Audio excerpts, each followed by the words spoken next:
मध्य प्रदेश येथे झालेल्या शालेय राष्ट्रीय तायकांदो स्पर्धेत मंद्रुपच्या तनुजा पवार हिने रौप्य पदक पटकावले।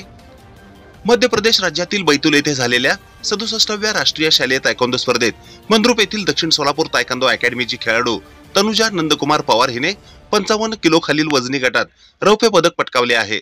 या स्पर्धेमध्ये विविध राज्यांनी भाग घेतला होता। या राष्ट्रीय स्पर्धेत दक्षिण सोलापूर तायकांदो अकॅडमी मंद्रुपची खेळाडू व लोकसेवा विद्यामंदिर कनिष्ठ महाविद्यालय येथील इयत्ता 11वी मधील विज्ञान शाखेत शिकत असलेली विद्यार्थिनी तनुजा पवारने रौप्य पदक पटकावत ग्रामीण भागातील मुलींसमोर एक आदर्श निर्माण केला आहे।